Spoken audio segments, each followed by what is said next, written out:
So, what if one woman's fear literally changed the course of Indian cricket forever?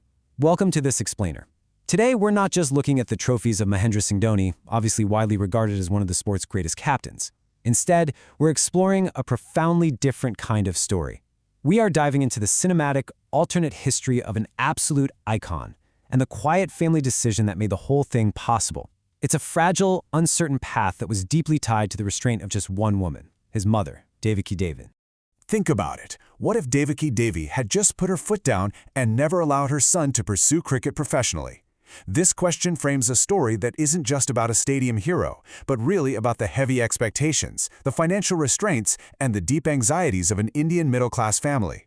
It's a story about what happens when the absolute certainty of a government salary collides head-on with the astronomically slim odds of a sporting dream. Act 1. The Goalkeeper from Ranchi.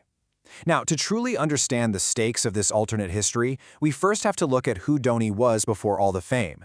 Born in 1981, he grew up in a very modest household in Ranchi. His father worked as a pump operator at a government enterprise called MECON. The family survived on a single, modest government salary, meaning every single rupee had a purpose. In this era, and in this specific middle-class dynamic, sports were seen as recreation, not a career. Security was absolutely everything. Get this, the defining figure of modern Indian cricket wasn't even drawn to the sport initially, right?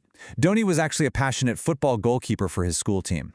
It was his football coach, Keshav Banerjee, who happened to notice his exceptional reflexes and agility between the goalposts, and just randomly recommended he try playing cricket as a wicketkeeper. I mean, had his coach never made that casual recommendation, the cricketing world might never have known his name. That is how fragile and accidental his path was right from the start. And as you can see here, his rise was rapid, but man, it was precarious.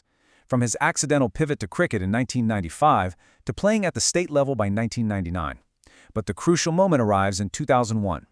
At age 19, Dhoni was appointed as a traveling ticket examiner at Kharagpur Railway Station.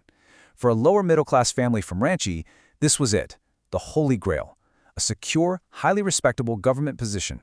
Which brings us to Act 2, the Kharagpur Crossroads. The year is 2001. This is the central turning point of our explainer, where the timeline of Indian cricket history splinters into what was and what could have been.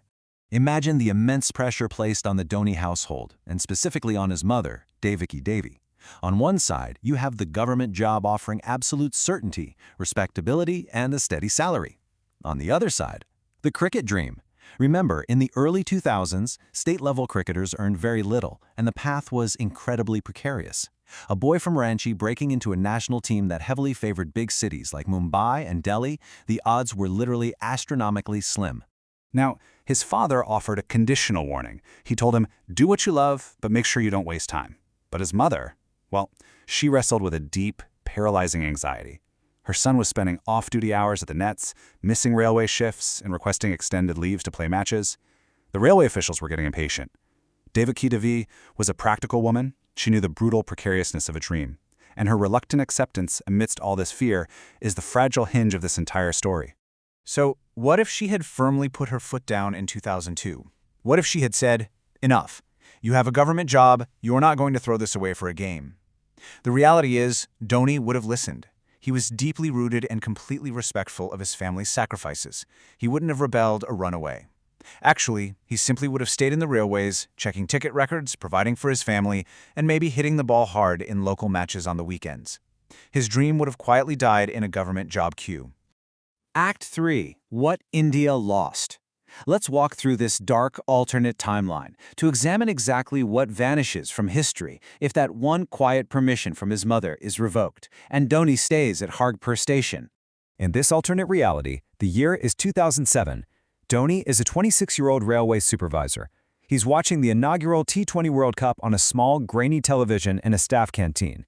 Without his unconventional captaincy, without his calm under pressure, and without his genius decision to hand Joginder Sharma the ball in the final over, the outcome changes. It is highly likely that Pakistan, led by Shoaib Malik, wins that final. Just like that, a massive victory that galvanized the entire Indian nation is completely erased. 400 million.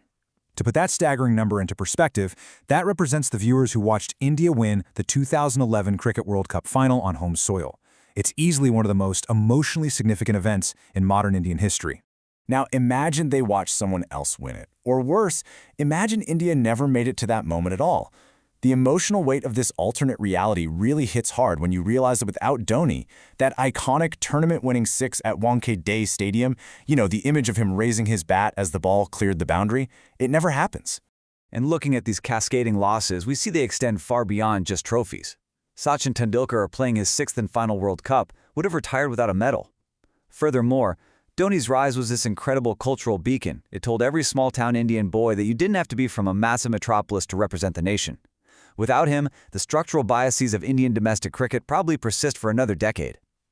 And financially, the euphoric launch momentum of the IPL, born directly from that 2007 victory, is totally muted. That massive $10 billion economy, and specifically the entire identity of the Chennai Super Kings, are fundamentally altered. Epilogue: A mother's quiet permission. As we conclude this explainer, we have to return to that quiet living room in Ranchi to understand the true magnitude of Devaki Devi's role in all of this. You see, Devaki Devi did not push Dhoni toward cricket. She didn't sacrifice everything to blindly fund his dream. She wasn't some tiger mom engineering a prodigy's success. No, her greatest act of love was actually enduring her own immense fear of financial instability. She knew the certainty of a salary, but she simply chose to leave the door to his dream open. The most powerful thing she did was not say no. The man who ultimately carried the weight of a nation's expectations, who commanded the silence of a wildly tense run chase, was only able to do so because of his mother's profound restraint. The six that won India the World Cup was hit by a man whose mother never said no. So, I leave you with this thought. India has thousands of young men and women with extraordinary talent, whose families, out of genuine love and a very real fear of a cruel world, might say no to that talent. Now, obviously, not every kid with a bat becomes MS Dhoni, and parents aren't wrong to want to protect their children, but it makes us wonder about the extraordinary dreams that quietly die in government job queues and railway platforms. What is the true cost of that parental protection, and who ultimately bears it?